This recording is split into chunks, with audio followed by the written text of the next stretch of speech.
Donc là, je vais de nouveau vous repartager la schématique de la téléphonie du jour de la disparition de Delphine.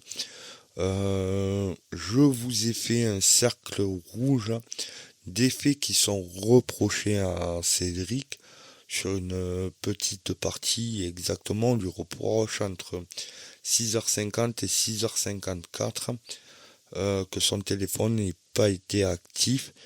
Et c'est vrai que la zone d'ombre qui arrive à ce moment-là, c'est à 6h52 le téléphone de Delphine qui se rallume. C'est vrai que c'est une grosse zone d'ombre. Maintenant, il y a une théorie qui est possible là-dessus. Et comme vous savez, dans toutes les affaires juridiques, il y a ce qu'on appelle des éléments à charge et à décharge. C'est vrai que là, aujourd'hui, vous allez me dire, mais Henri, tu te fais l'avocat du diable. Mais exceptionnellement, je vais vous le dire franchement, oui, parce que ma théorie dit que à ce moment-là, je serai à décharge sur Cédric. Et ce qui est possible aussi. Alors on lui reproche que de 6h50 à 6h54, il n'a pas continué à appeler Delphine et qu'à ce moment-là, à 6h52, le téléphone de Delphine se rallume. Maintenant, théorie toute simple, il faut se dire qu'il y a des enfants dans la maison et que ils ont dû peut-être entendre du brouhaha et que qui commençaient peut-être à se réveiller, voilà. Et ce qui ferait que du coup il y a une zone d'ombre de 6h à 6h54. Ce qui est une possibilité. Maintenant, je vous dis, il faut garder vraiment en tête la présomption d'innocence. Ça ne veut pas dire que cette zone d'ombre il soit coupable.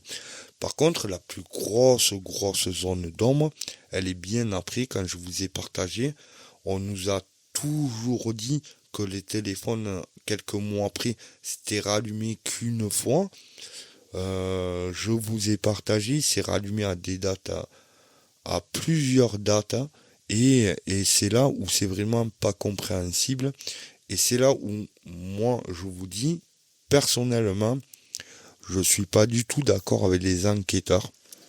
Euh, on est tous sur des réseaux sociaux.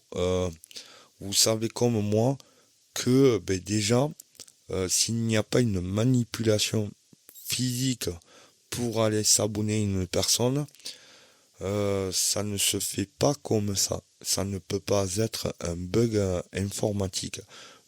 Et c'est là vraiment où je ne suis pas du tout d'accord avec les enquêteurs.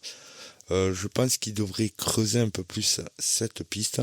Et par contre, la question que je me pose, et depuis que je suis cette enquête, c'est une question qui fait que revenir de longue, et où aborder ce téléphone quand il a été rallumé à ces dates, à ces plusieurs dates. Déjà, tout simple, je vais être clair avec vous. Déjà, parce que suivant où il a borné, ça permettrait aux amis de Delphine de pouvoir étendre leurs recherches et chercher vers ce bornage. Maintenant, comme le gendarme dit sur la découpe du documentaire que j'ai fait, maintenant ça peut être aussi une tierce personne ou quelqu'un qui avait kidnappé Delphine. Ça, on ne le sait pas puisque c'est encore une affaire qui est en cours d'instruction, qui a rallumé le téléphone de Delphine. Mais s'il y avait un code PIN, vous savez comme moi que les réseaux sociaux ne se réactivent pas comme ça. Il faut entièrement débloquer le téléphone, que ce soit la SIM ou le téléphone. Voilà, je sais pas, voilà, j'essaie de vous expliquer vraiment que c'est des grosses zones d'ombre, et c'est vrai que ça aiderait aussi, peut-être aussi les amis à Delphine, à avoir une autre zone pour pouvoir les aider à la rechercher. Maintenant, vous allez me dire, mais où t'as eu ces données? J'ai acheté un bouquin écrit par cette journaliste qui s'appelle Valentine Arama, et le nom du livre c'est Delphine Jubillard, une disparition. Donc je vous le conseille et on va aller après plus tard sur la théorie vraiment que je pense à 200%. Et je suis vraiment tombé des nues parce que si vous, la téléphonie, ça vous inquiète, moi c'est ce que j'ai lu dans le livre qui m'inquiète encore plus. Et c'est là où je vous dirais, il y a peut-être un innocent, donc c'est là où je vous dis, je garde vraiment la présomption d'innocence sur Cédric. Donc non, là, je me fais vraiment pas l'avocat du diable.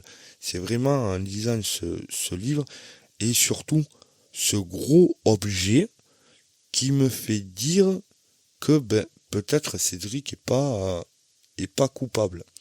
Maintenant, comme on dit, Dieu seul le sait.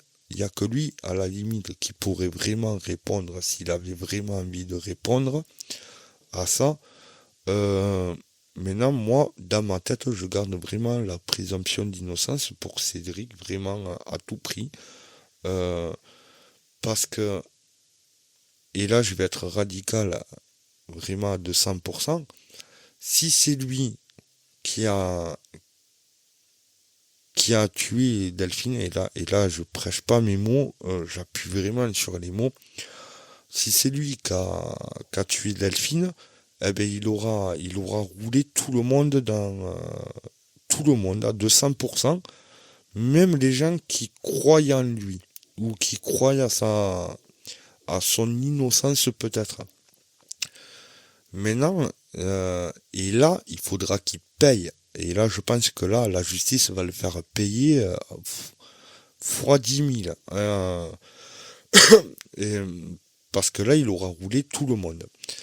Maintenant, si il a rien fait, ça voudrait dire que quand même, il y a quand même un innocent derrière les barreaux.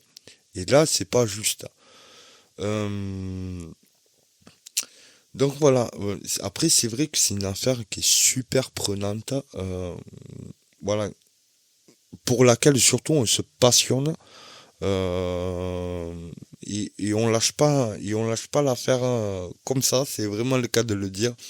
C'est voilà, c'est une super affaire où on peut faire des super théories.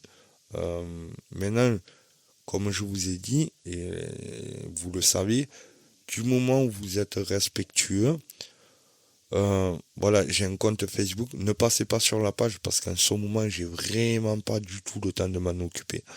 Voilà, vous me laissez un petit message en privé et je vous accepterai ou moi-même je vous ferai une demande d'amis et on pourra vraiment discuter beaucoup plus facilement de cette super affaire qui est super intéressante. Mais pareil, là aussi, il faut rester respectueux, ce qui est tout à fait logique. Et puis, comme on dit, les goûts et les couleurs, ça se discute pas. On a peut-être aussi chacun sa théorie, d'autres peut-être un peu plus farfelues, d'autres un peu plus posées. Je pense que les miennes sont quand même assez posées et bien réfléchies.